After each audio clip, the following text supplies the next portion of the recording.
カーショー投手が先発したパイレーツとの一戦で大谷翔平選手が46号ホームランを放ちました。試合は最終回にチャンスを作るも得点を奪えず惜しくも9対7で敗戦となりました。試合後の現地放送を翻訳してお届けいたします。Hello and welcome to Access Sportsnet Dodgers, brought to you by Mercury Insurance. I'm John Hartung alongside Nomar Garciaparra and Adrian Gonzalez. The Dodgers open up this road trip in the pivotal month of September with another loss to a last-place Pirates team, and really continues a trend where they've struggled against sub-500 teams. They've now lost 8 of their last 11 games on the road. Offense did its part. No more. They put up those 7 runs on 12 hits. Just a rough night all around for the Dodgers pitching staff. Yeah, this is what we've seen from the Dodgers, right? All of a sudden, it's really been the offense. The pitching has been pretty solid, you know, from the starters to the bullpen, and the offense seems to be inconsistent. And today you get the offense, who did an excellent job actually battling back, getting into this game, especially being down early with those 4 runs. But then afterwards, it just seemed like the bullpen, everybody who came out just wasn't as sharp, and that ended up being the downfall. I mean, it's really hard to win games when you give up 8 walks to the opposing team.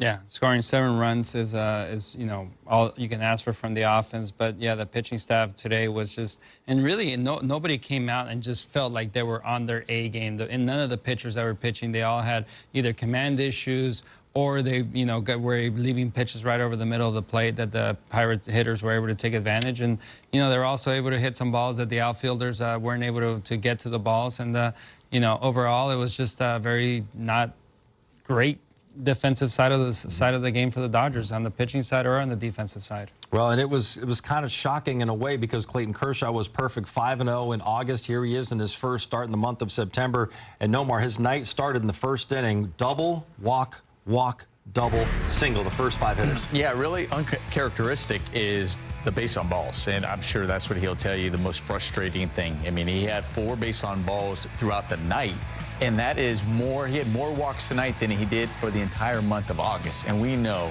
Clayton Kershaw hates to give up free passes. Well, no matter whether there's 1 out, 2 outs, even 2 out walks he had, and we know he really hates that. But in that first inning, we always talk about against good pitchers, you really have to try to get them in that first inning. Some pitchers, you know, they try to get a feel and they seem to settle in, but they were able to take advantage with that double and then a walk. They had some clutch hits.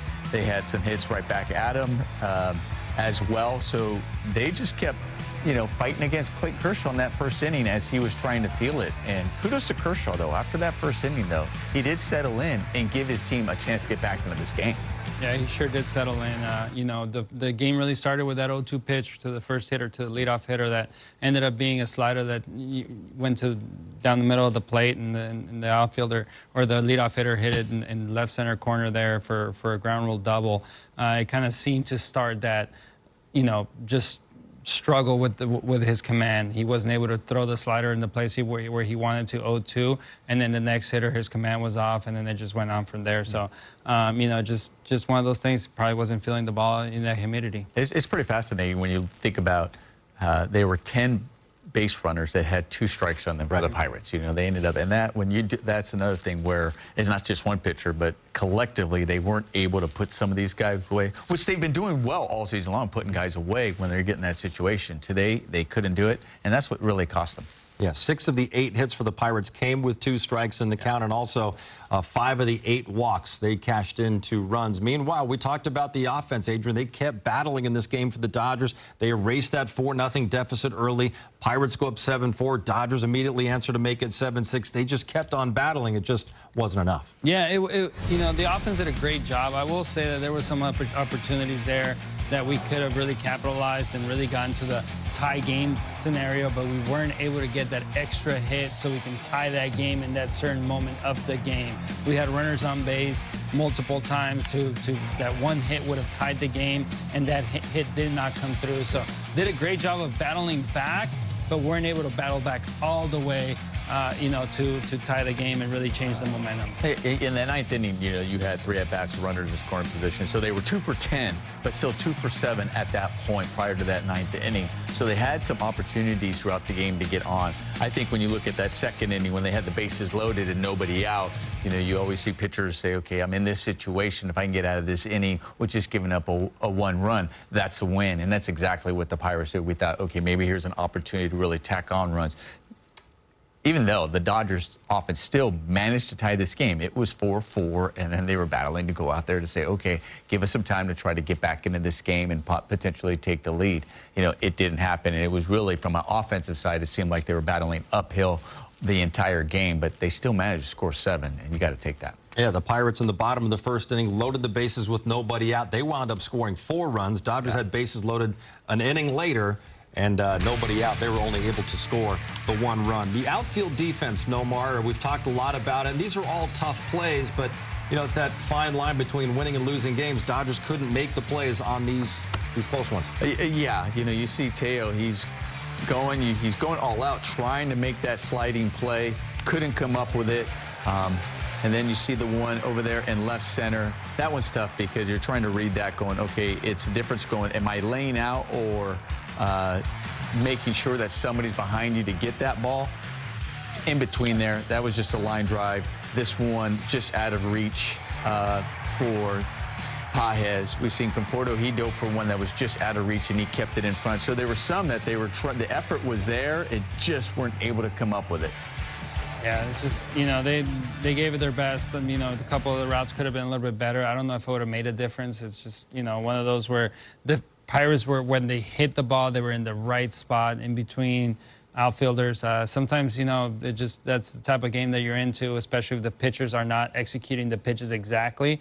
Those balls end up, if the pitch is down in the zone, maybe it's a ground ball, but because it's a little bit up in the zone, now it's a little flare, now it ends up dropping in front. So those are little things when it starts with pitch execution. You know, the other thing, too, is when we talk about base on ball, we talk about when a pitcher is in the rhythm and he's pounding the zone. Talking about defensively, when you're out there, it seems like when you know the pitcher's on, you seem like you have extra range. It seems like you have that very first step because you know you're in the zone, you're anticipating. But when you have walks, all of a sudden you're standing out there and you feel tired. And as you're trying to get on your toes, and then it's a walk, and then you're back on your heels, you're in a walk, your range diminishes. That first step isn't as sharp when a pitcher is walking a lot of batters. So we talked about there's 8 walks over here. So now we're like how that one step, maybe just a little bit, that first step, that initial step you get defensively, sometimes you're a little bit more on your heels as compared on your toes, just because you've been standing out there for a while because there has been base on balls. All right, Dodgers lose to the Pirates 9-7. Let's head back to the booth.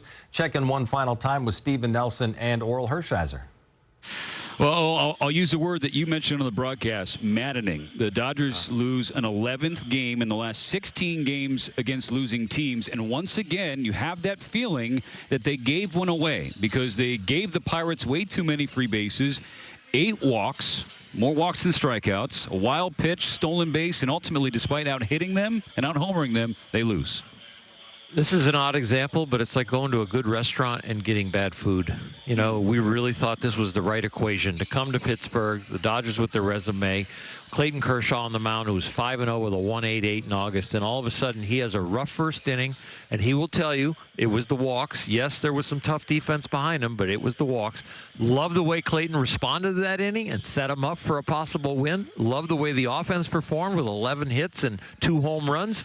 But you know what? You don't love when the bullpen's giving them up, and the #1 sin on the bullpen is when you walk guys. 9 runs, the most they've given up to any team since late July against Minnesota. So now tomorrow, Shohei Ohtani bump day against Braxton Ashcraft as the Dodgers try and even the series. Well, Shohei's throwing the ball well. You know, in his game, there were 19 strikeouts, and he had 9 of them in 5 innings. So if you want to cover some tough defense, well, just don't let him hit the ball. So that was what we look for tomorrow. That's what we're doing. Looking forward to tomorrow. See you. All right, thanks, guys. 6-game road trip for the Dodgers against last-place teams, but not necessarily a good thing, the way the Dodgers have struggled against sub-500 teams.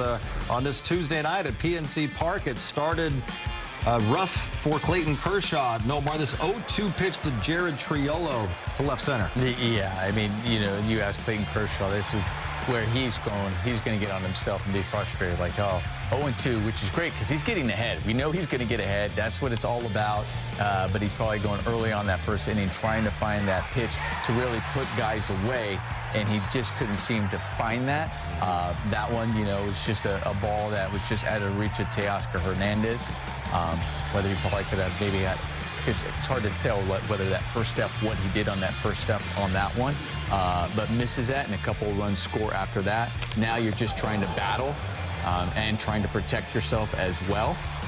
So it was a tough inning. We always say early on, this is what you want to do against aces because they're trying to get ahead, and you're like, listen, this is when you have to really be aggressive, come out swinging, and the Pirate hitters were, and they also took advantage of a couple of walks. So they were aggressive in the zone, and they forced Clayton Kershaw to have to throw over the zone in the middle of the plate, and they took advantage. So that first out of the inning right there, sac fly makes it 4-0 Pirates. Top of the second. Dodgers trying to chip away. Adrian, it's Will Smith hit that walk-off homer Sunday, and his night begins with a base hit. Yeah, Will had a great game, 3 for 5. And then his night started with a good single up the middle right there. Just staying hot with the bat there. And, Dodgers started to chip away, but, right here with Teo, comes up, does a good job staying on this slider, hitting a soft line drive up the middle for a base hit. That's exactly how you want to answer back in the second inning there to give the offense a chance. Michael Conforto would walk to load the bases. Nobody out for Andy Pages, and the Dodgers they're going to get one here, but that's a double play and kind of ruins the inning.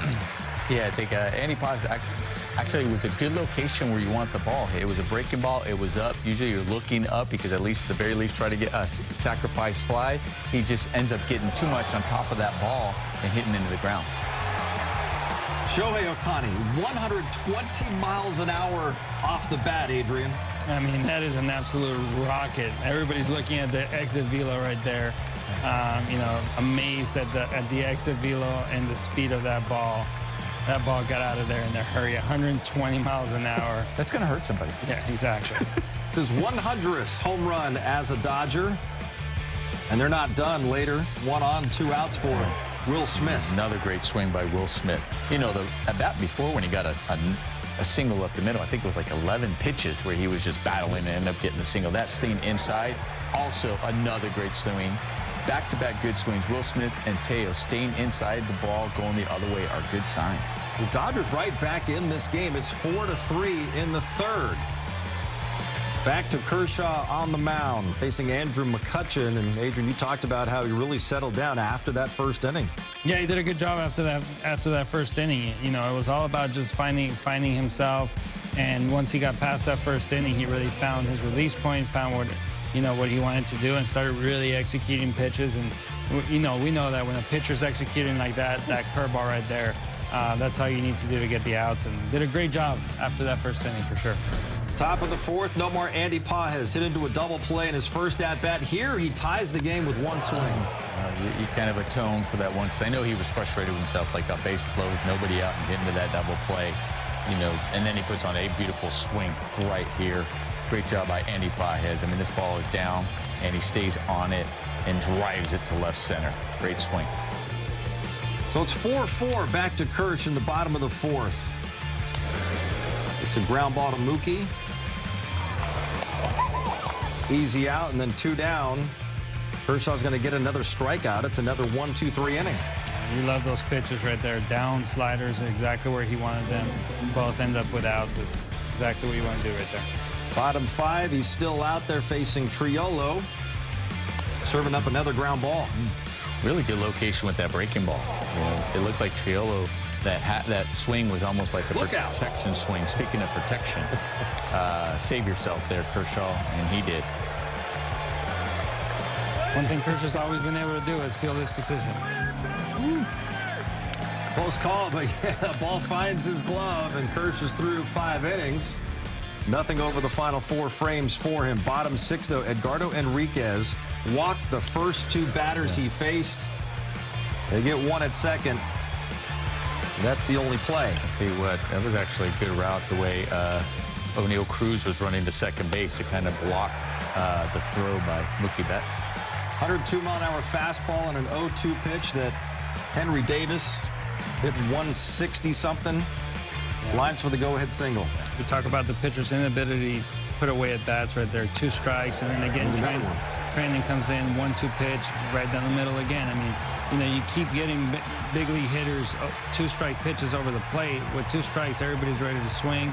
They're going to go out there and they're not going to miss those pitches, and it ended up costing them. That was a crushing 2-run knock right there. So now it's 7-4, but Shohei with a base hit, and the first two have reached in the seventh. Oh, nice little hustle double right there. We're talking about this offense not giving up. They keep battling. Mookie Betts, chopper to short. That'll get one in to make it 7-5. Gets one in and moves the guy over. Freddie Freeman up there. It's a comebacker, and they have Shohei hung up between third and home. He just kept going. Now, you never know, especially the way that throw was off a little bit there. Yeah, he was a little off balance. As a runner, you can't see that, so he had already anticipated trying to come back. If he would have just kept going, he would have been safe. The one thing, this is what you're supposed to do. You stay in a rundown and try to get the runner back in a scoring position. Dodgers got a big break here. This was a foul tip into the glove that the umpire behind the plate didn't see. Or here. Or here. This would have been strike three, end of inning. And it's not reviewable. Pirates not happy with that call, or non-call, if you will. And then Will Smith's going to take advantage, Adrian, of the new life with an RBI single. Yeah, staying up the middle. That was his recipe for success today, and that was a great piece of hitting right there after that, little bit of new life he got. So it's a 7-6 game now. The Dodgers answer right back with a pair of runs. A lot of chirping from the dugout. Bottom seven, Michael Kopech just off the IL. That was dirty. Just a nasty pitch right underneath the hands. Strikes out Brian Reynolds.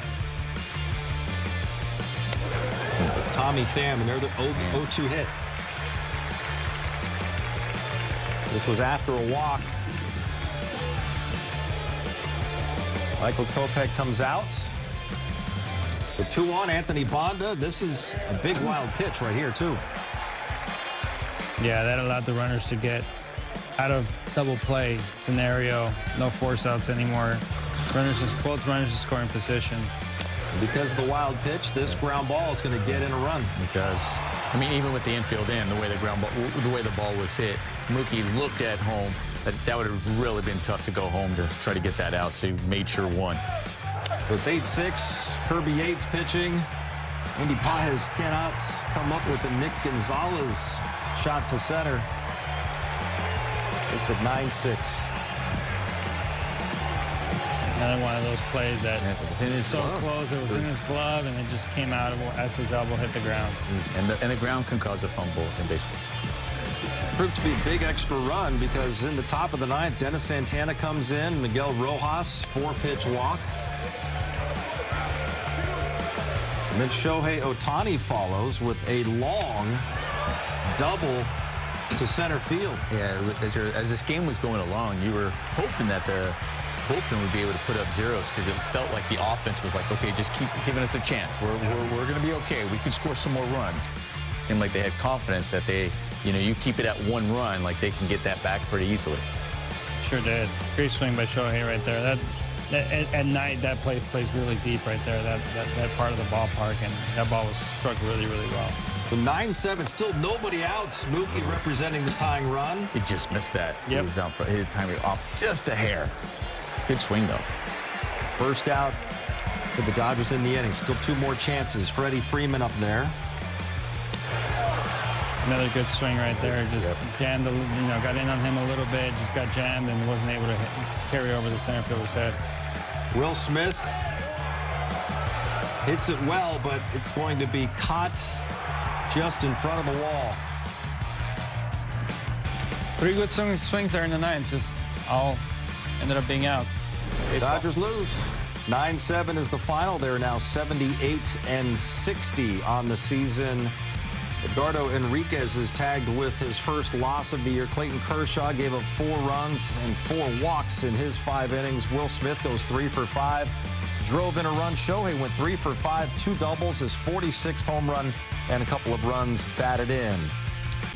Carl's Jr. moments of the game. Adrian, is Clayton Kershaw still showing the fast reflexes on the mound? Yeah, he's always been great at filling his position. And this one, the ball found him, let's just say. Those are the ones where the pitcher just reacts and the ball ends up in the glove, and then they look back and they're like, whoop, there's the ball. That was a ball hit pretty hard right back at him, but, It was a good end to his night. It did not start out very well for Clayton Kershaw. Let's go back to Pittsburgh and hear from Kersh with Kirsten Watson and the media. Well, Clayton, just honestly reading your body language and just kind of the moment, I can feel the frustrations amongst this group right now. How do you just kind of describe the feeling about how, obviously, when you look at your outing, the first inning was a grind, but you were able to battle back, the offense fights back, and ultimately just falling short at the end? Yeah, our guys put up a good fight. You know, I put them in a big hole after the first, and a lot of great at-bats up and down the lineup, so you got to give our offense a lot of credit tonight. They continually battled back and got to tie the game, and yeah, we gave up too many runs tonight as a staff, myself personally, and yeah, it was a tough loss. Especially in that first inning for you?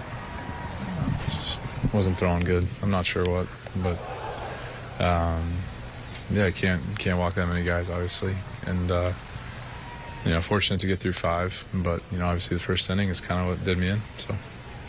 Was there an adjustment you made either mentally or mechanically after the first inning that helped you get through it, or? Not really. I think it's just, you know, after you have that bad of a first, you just gotta, you know, kind of wash it as best you can and just try to stay out there as long as you can for your team, you know. So thankful that, you know, I got through 5. I think that was good for, you know, to come back like that, get 4 scoreless, and our guys, like I said, did a great job fighting back. Just was a little short tonight. Obviously, you guys don't want to lose games, but especially when you're in a race like this, to drop a lot of these games against teams that are kind of out of the playoff picture, does that add to the frustration? I don't think we look at it winning record, losing record, just trying to win games, you know. And I'll tell you right now, the Pirates are just trying to beat us, is probably worse than anybody else. So that's just part of being the Dodgers, and you take everybody's best shot, and we're trying to win every game. So every game that we lose is frustrating. Every game that we win feels good. How did you manage to catch 111 off the bat? Is that what it was? Yeah. It was either that or my face, so I'm glad I hit the glove. That was a hard one. So Clayton Kershaw, he winds up putting up 4 zeros after that 4-run first. Nomar, what did you see from Clayton in this one tonight? You know, they were asking Clayton, you know, what did you feel, what was going on in that first? And he's like, I don't know, I was making bad pitches. And what we saw from Clayton is when they were over the middle of the plate, he got hit. And when he was hitting the corners, he was very effective. We're going to go to the K zone and see him break down, you know, early in that first inning, you know, as you're trying to feel, trying to get in the rhythm. But we know it's not going to be overpowering. What we've seen in the past few games that he's had, man, he's been so good with his command, really dotting the pitches on the corner of the plate. Here's a ball over the middle of the plate, and it's an 0-2 pitch that ends up getting hit out for a double. And then you see now he's trying to get those corners, he's trying to find it. Very uncharacteristic where he's allowing back-to-back walks. But there's a ball over the middle of the plate. It gets hit to right field. Bases loaded. Here's another one, a comebacker, hard hit over the middle of the plate. Line drive right at him. You know, that was a 2-0 count, and he's still battling here. And then 3-2. There it is. Here it is out after on the bottom. He gets that ground ball, but the core location. Now he gets that double play. Another great job. Now he's trying to find it. Now he's hitting the corners. Now he's hitting the bottom part of the zone to induce the ground ball. This is what we've seen the last month when he was so effective, where he was just with his off speed, his command, the location. Where'd that ball go? That went back over the middle of the plate, and lucky he got the glove up there. But when he was in the middle of the plate, obviously, that's when they took advantage. But, man, when he was on the corners, he was really tough to hit. Yeah, young team, young hitters, they're ready to swing. And if you leave it over the plate, they're going to swing the bat, and they're going to hit it hard somewhere, or they're going to put it in play somewhere. When you're in the corners, they're going to chase. They're going to do those things. So today was a perfect example of if you execute the pitches. When he did, he got the outs. When he didn't, left them over the plate, they were ready to swing. And they weren't up there just taking pitches, or there wasn't much of a game plan from the Pirates. It was, if it's over the plate, we're swinging. Yeah. Yeah, he gave up 4, but then the Dodgers bullpen allowed 5 runs in 3 innings. That proved to be the difference ultimately in this game. Top tier stat line brought to you by Arco. Shohei Ohtani hit his 46th home run of the year tonight. Nomar, number 100 as a Dodger already. And he made a statement with number 100 as a Dodger, hitting it on a line just over the wall. I mean, it's like if you're in the outfield as a fan, just be ready, please. Don't keep your eye off the ball because it's coming in hot. All right, with today's homer, Shohei becomes the 4th player to reach 100 home runs in their first 2 years with a franchise. Babe Ruth, 113 in his first 2 years with the Yankees. Alex Rodriguez, 109 with the Rangers. And now Shohei at 100 with 24 games to play has equaled what Roger Maris did in his first 2 years with the New York Yankees. All right, so when you hit a ball 120 miles an hour and it's your 100th Dodger home run, Adrian, we got to break that down. We absolutely do. Let's go to Access 360 and break this down. I mean, listen, he's facing a pitcher that throws the ball really, really hard. The pitcher is throwing up around 100 miles an hour. The first thing that you see is he's a 3-1 count. So what does he do? He's ready for the fastball. What's the first thing he does to be able to get the barrel to the ball? Put the foot down early. Hitting velo's about timing. It's not about swinging faster. It's about timing. He put his foot down early to be ready for that fastball. Head down, swing. We know he can create the power, and look at that, 120 miles an hour.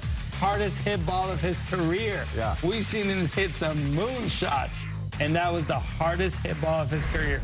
23-degree launch angle shows that you don't need launch angle here. You need to put your foot down and put a good swing on the ball. That's all you need to hit home runs. Put your foot down. When they throw hard, you put your foot down, take a nice path to the ball like he did right there. That's how you hit home runs. 6th hardest hit home run in the StatCast era by all players. Shohei Ohtani tonight, 120 miles an hour. Dodgers lose, though, 9-7. Let's go back to PNC Park. Dave Roberts is talking with Kirsten and the media.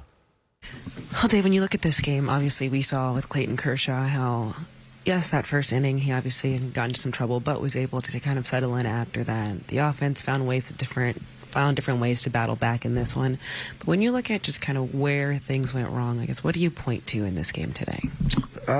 Yeah, I think today I really like the offensive effort all around. I thought we took some good at-bats, put some runs on the board, and fought back from an early deficit. I just think that, you know, tonight, yeah, Clayton wasn't sharp early, righted the ship, and found a way to get through 5 innings, which was huge. And, you know, from there, I just felt that the bullpen, we weren't sharp tonight. And as we kept fighting to get back, we kept giving it back. So just one of those nights. But, yeah, we got to be better.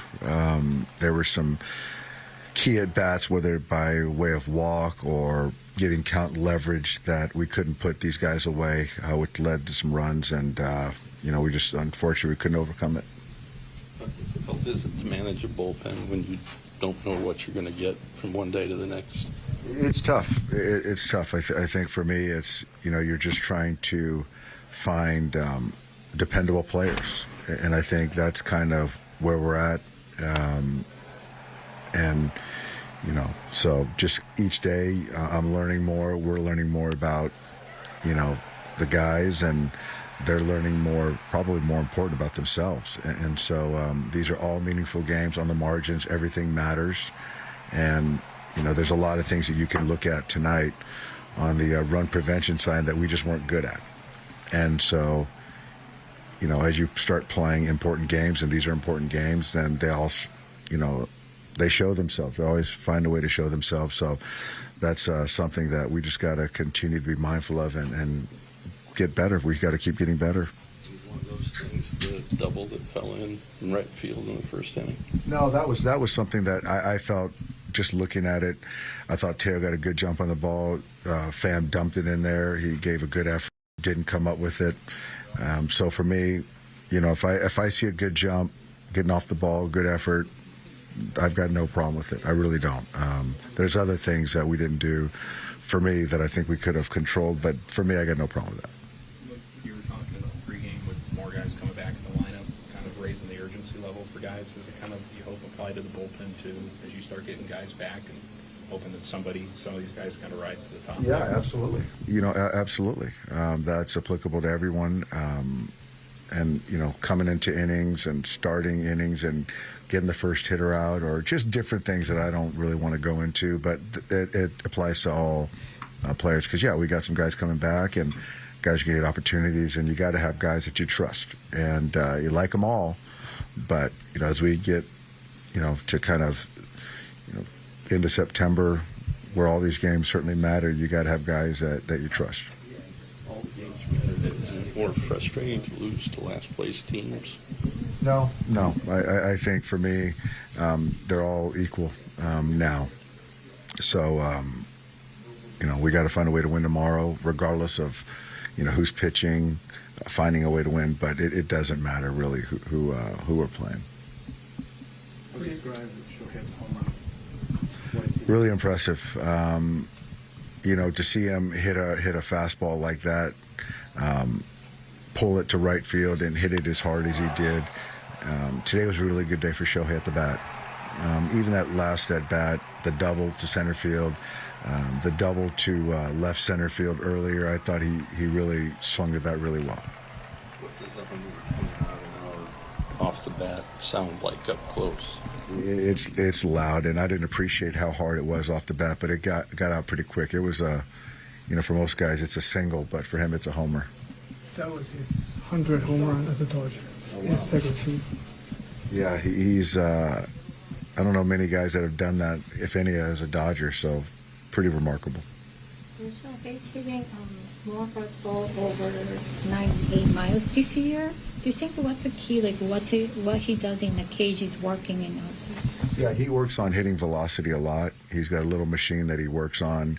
I think his swing is really has shortened up a little bit to get to the velocity. And he had a good month of August, and he's off to a good start. And like I said the other day, I think that September is going to be his best month yet.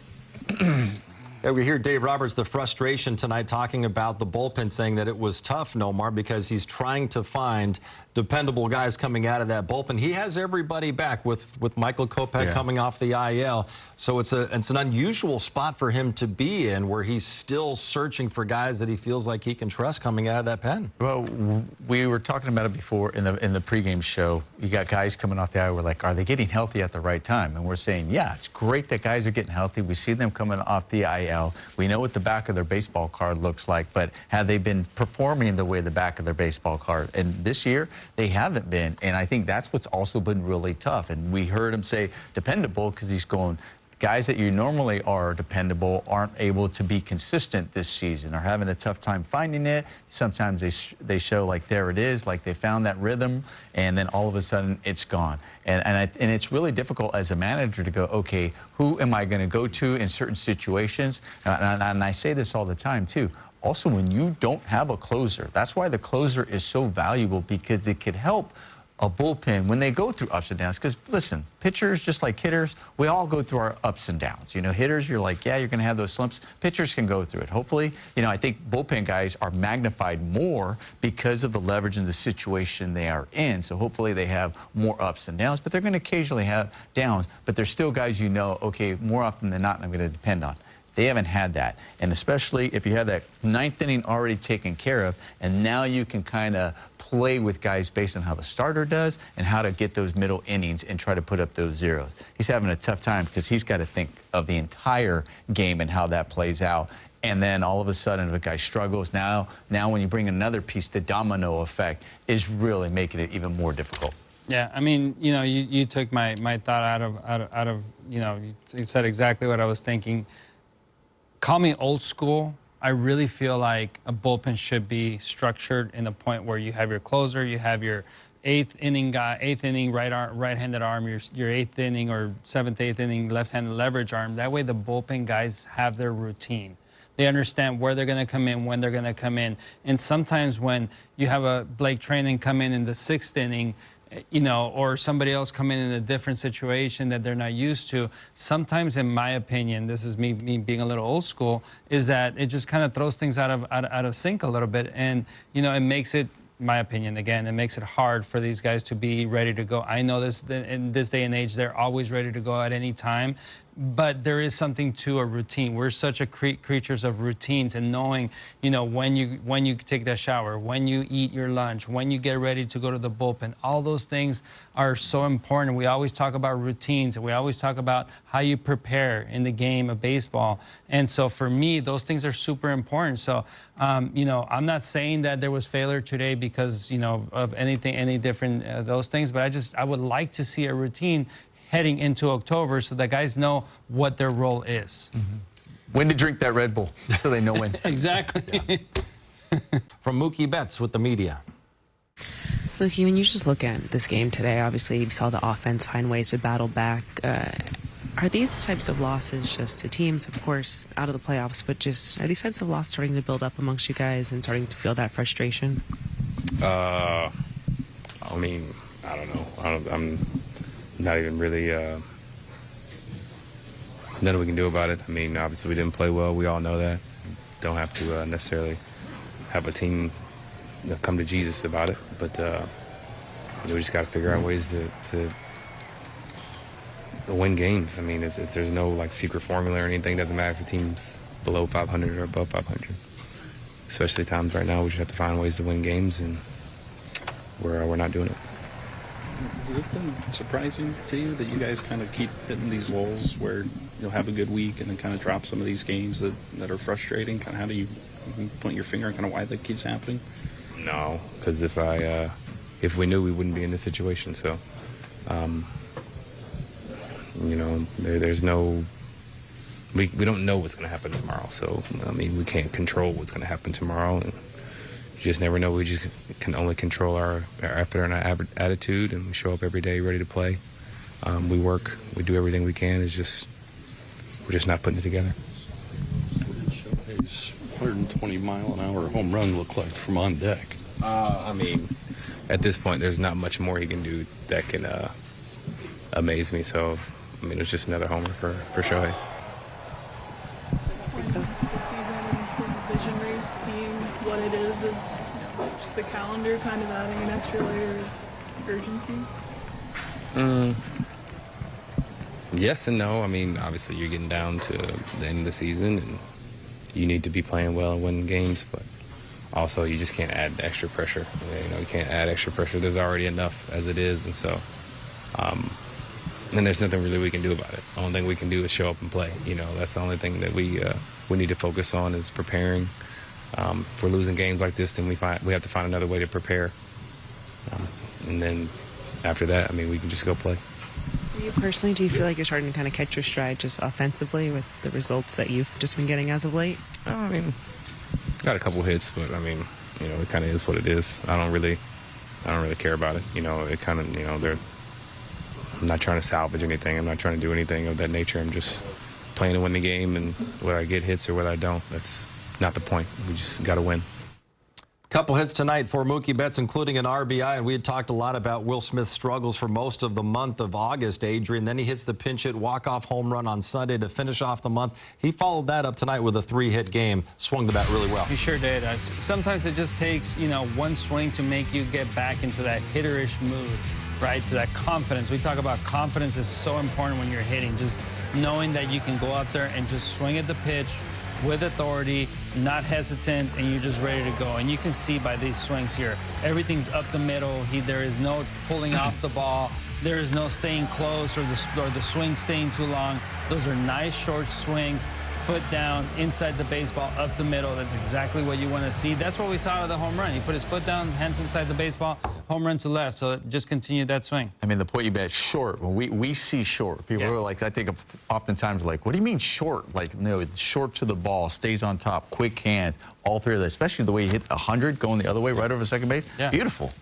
All right, Dodgers fall, though, 9-7. We will wrap things up with some final thoughts next. And also, look ahead to tomorrow in Pittsburgh, where Shohei Ohtani goes back to pulling double duty and looking to win his second straight start on the mound. Game of the series with the Pirates coming off his first win as a Dodger last time out. Struck out 9 over 5 innings against the Reds. Nomar, how does he build on that in his first time ever pitching at PNC Park? Well, hopefully he's got a feel for some of his breaking pitches and some of it and the command of those, because I think his prior outings he was kind of losing some of that. And also with his fastball, they were over the middle of the plate, but I think that last outing, he was making a point to make sure that they were starting off strikes the way they were breaking and getting the swing and misses.